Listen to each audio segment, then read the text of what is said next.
Hey everyone, Chris here from IELTS Advantage, and recently I went and did the computer delivered IELTS test. I recently got my certificate. Here's what a band 9 certificate looks like, but it wasn't really so that I can show off that I can get a band 9. The reason why I did this was for two reasons. Number one, to give you guys inside information on the experience of doing the computer delivered test and to give you some advice on how to get the best possible score and have the best experience on test day, and just to walk you through exactly what test day looks like for the computer delivered test, and then also answer the question that we get a lot, which is the computer delivered test easier? Or is the paper-based test easier? So I'm going to answer that question. And then at the end of the video, I'm going to give you the most important advice about computer delivered versus paper-based. And I'll also give you a free course if you watch all the way to the end. So one of the things that I discovered is that your score will be determined by not just your English level or your IELTS knowledge or your IELTS skills, but your overall capacity on the day. What do I mean by that? Well, if you do the wrong things and you're feeling bad, you're not able to perform to the level that you are capable of performing at, you're probably going to get a lower score. Because think of what you have to do on test day. You have to spend a very long time focusing. And if your brain and your body is not ready for that, then you're not going to perform at the level that you need to perform at. So let me give you just some advice on things that I think you should do in order to perform at the best possible level. And it really starts the night before. So the night before, I did all the wrong things. So I worked all day the day before, and then I had to drive down to Dublin where the test centre was. That was like a 2.5 hour drive. So when I got there, I was pretty much exhausted. And then when I got into the hotel, I discovered that the bed in the hotel was very hard, very uncomfortable.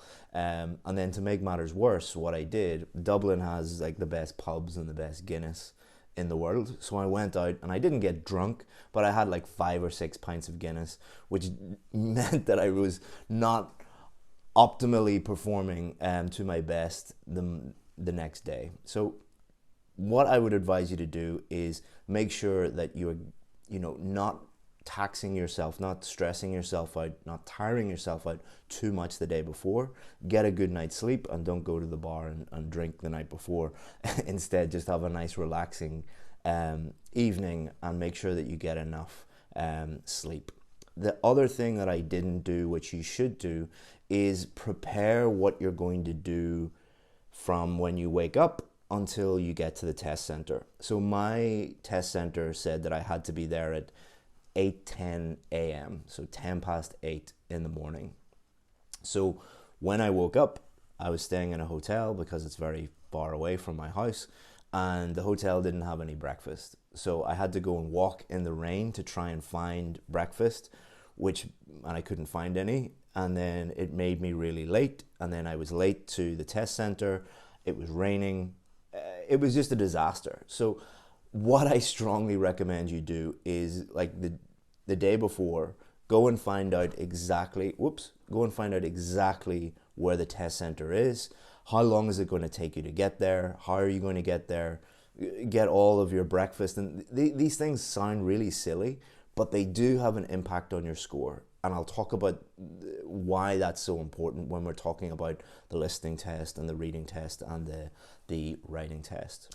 The second big mistake that I made that you shouldn't make is kind of arrogance. And not preparing because you're arrogant. I often criticize students because they will email me and say, oh, I don't really need to prepare for the test. It's an English test. I'll just go and do it. That was my attitude. I was like, I'm a native English speaker.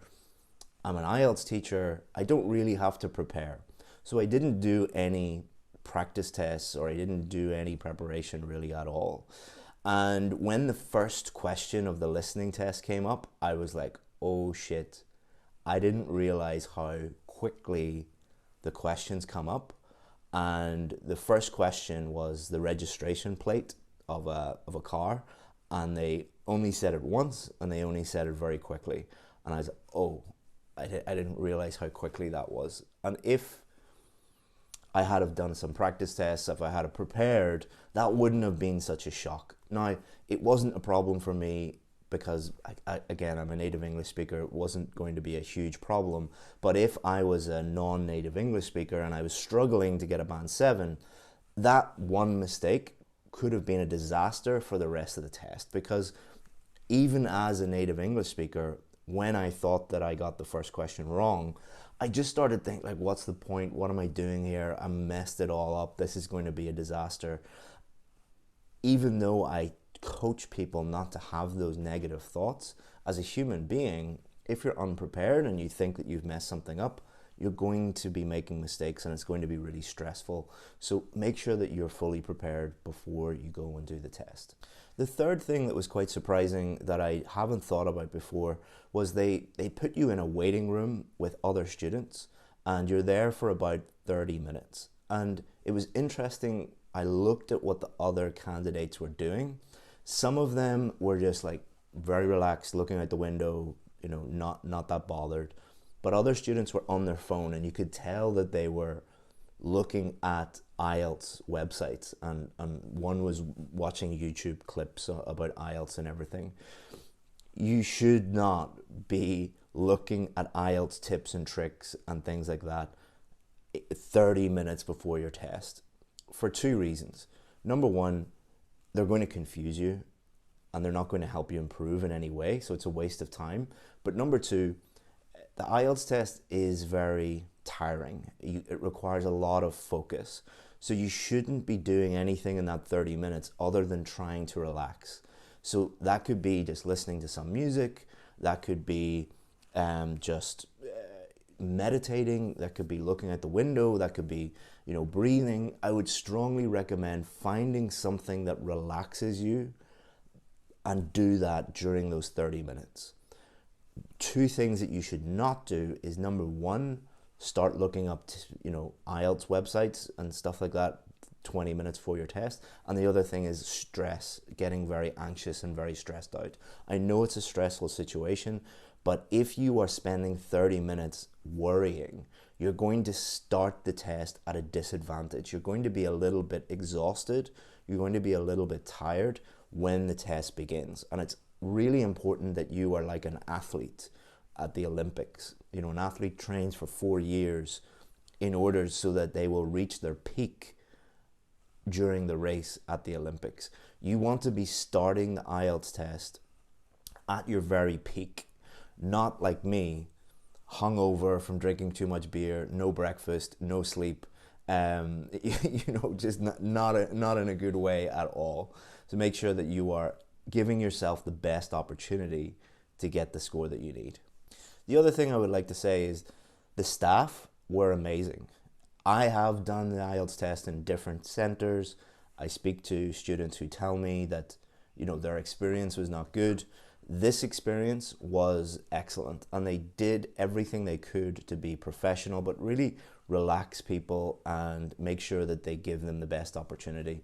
I know that it's different in different cities and different cultures and different countries, but it did actually help. And I was thinking, if I was a student, this would actually really help me.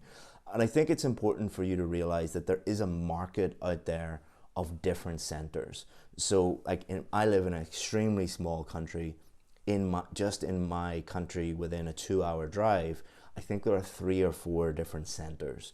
So if you have a bad experience at one center, don't be afraid to go to a different center with different staff, different examiners. They're not going to make it easier for you. The test is not going to be easier. The test is not going to be different. But I just think that if you have a better experience and you're more relaxed, again, you're able to just perform at your optimal level. One last thing before we get into the experience of actually doing the computer delivered test was they said something really interesting before the test began, which I haven't thought about before. They said, if you have a complaint, if something goes wrong, you need to make that complaint on the day before you leave the test center. After you leave the test center, IELTS will not listen to your complaints. You would not believe the number of emails that we get from students complaining about examiners, complaining about test centers, complaining about all sorts of bad things that have happened on test day, and they send me an email a week after they do the test with the British Council. I don't work for the British Council. I am not delivering the test. I'm not a test center. Why would you email me, a teacher, instead of complaining on test day? So for example, a common complaint that we get is that people can't hear the listening. You know, the audio equipment is not good. If you complain on test day, they will listen to your complaint, and you will have a justification for, you know, you should give me another chance of doing the test. But if you wait and you email me, like, I'm not going to be able to help you, and IELTS won't listen to you. So if you have a complaint, complain on test day. But if you go to a good center, you shouldn't have any complaints. Okay, so then they bring you in and you do the listening test, then you do the reading test, and then you do the writing test. It's really important that you understand that those are back to back. There isn't much of a break in between the listening test, the reading test, and the writing test. You can go to the bathroom whilst you're doing the tests, but you cannot go to the bathroom in the last 5 minutes and in between the tests. So one quick tip is don't drink a lot of water. If you're really needing to go to the bathroom, you're going to waste a lot of time. I don't agree with the fact that they're back to back and there's not much of a break in between. I think it's because of cheating. They're worried that people are going to go to the bathroom and find phones or something like that. You wouldn't believe the lengths people go to cheat.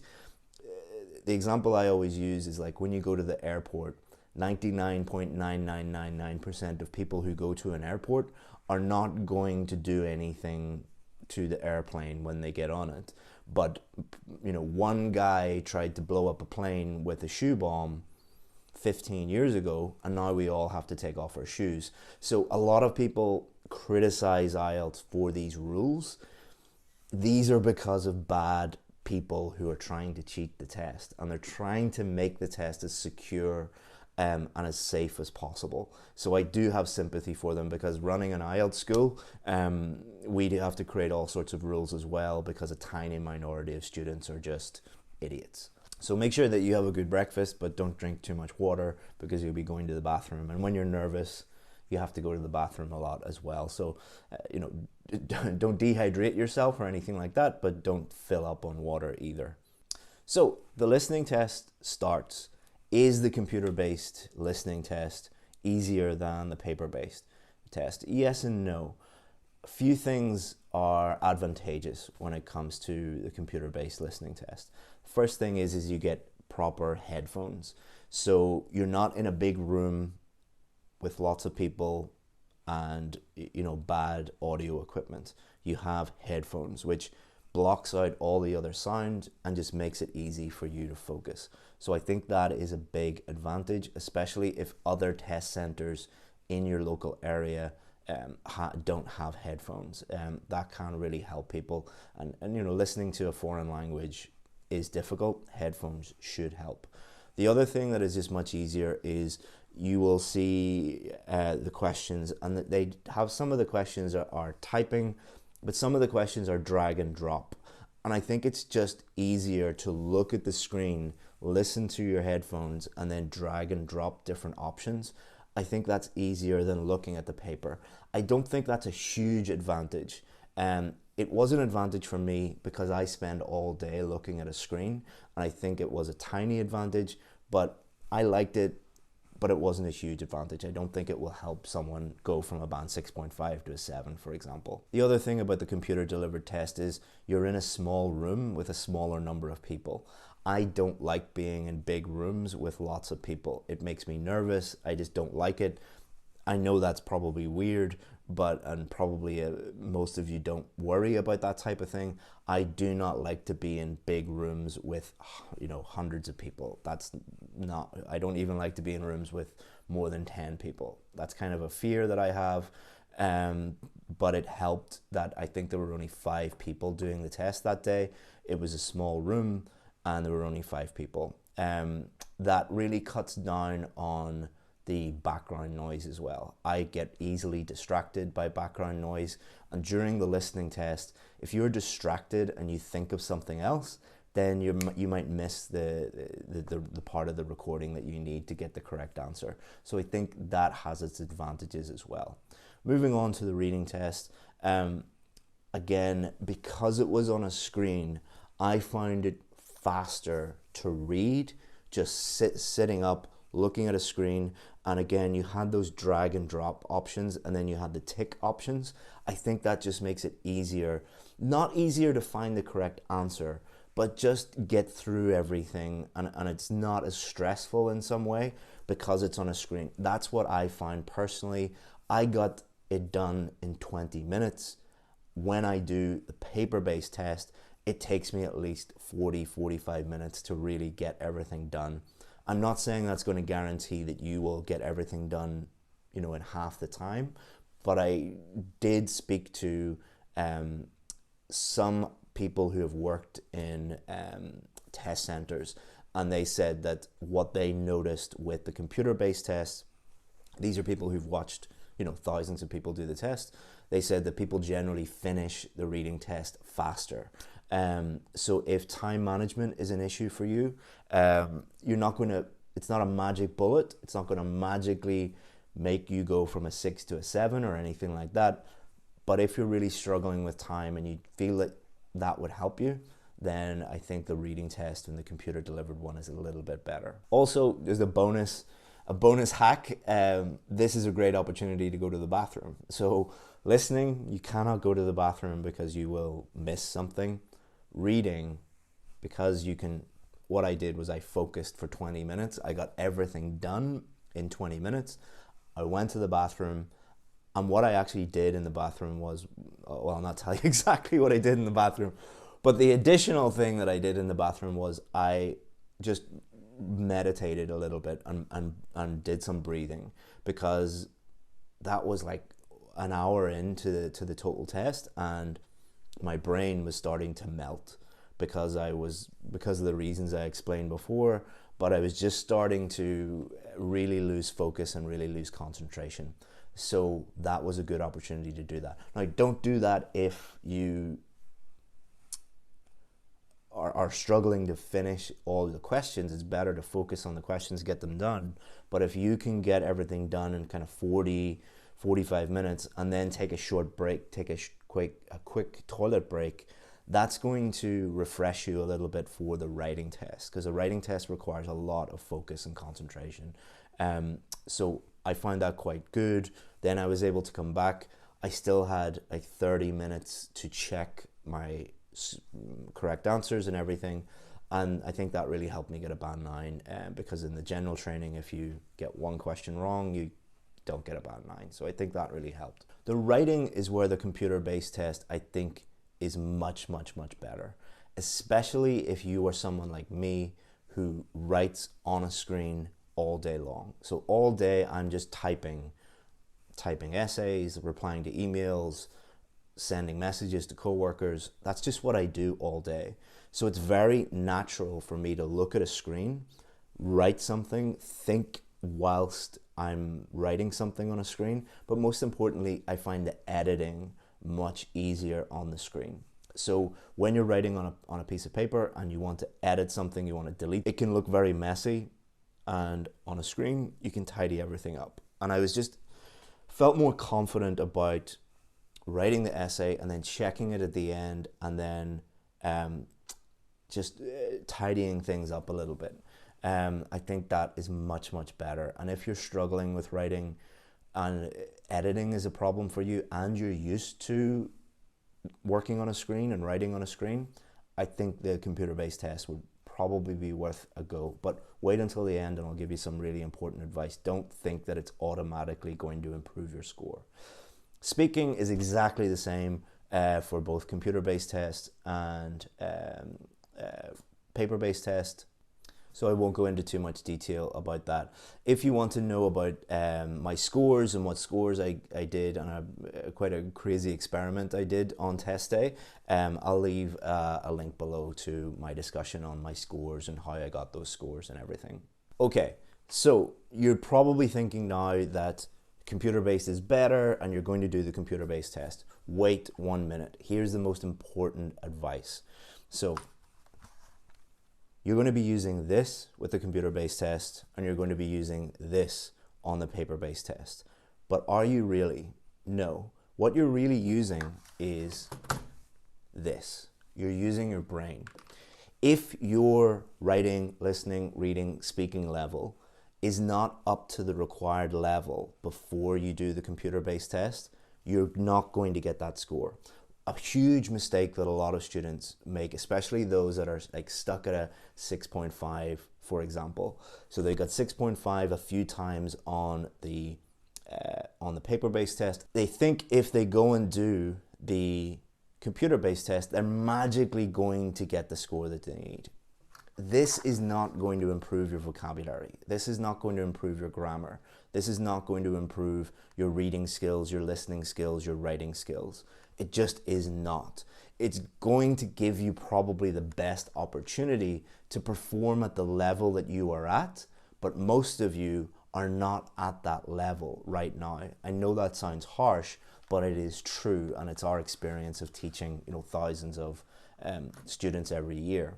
So what I would strongly recommend is that you get to the level you need to get to consistently in practice. So listening, reading, writing, speaking, you should be getting your score that you need consistently before you do the test. Then once you are happy with that, go and book the test. Don't do what 98% of students do, which is book the test and then panic the day before and be sitting on their phone 30 minutes before the test going, oh, what are some tips and tricks? Like, that is not going to work, and this is not going to help you. If you want to prepare, what I've done is I put together a free course called IELTS Fundamentals. Click below. It's totally free. It's going to take you through the most important information you need to know, and what it does is just make everything really, really simple and easy to understand. Click below and you can get free access to our fundamentals course. Also check out IELTSadvantage.com. That's our website where you'll find help with basically everything you need, all things IELTS. And if you have any questions, pop them below in the comments or feel free to send us an email. We answer 100% of the emails that we received. Hopefully you found that video interesting. If you want more detail about the experience of doing the test and my scores and how I got those scores, click below and you'll find another video, or it should be coming up somewhere here. Justin put it somewhere. All right, thank you very much, guys, and hope you find that video interesting.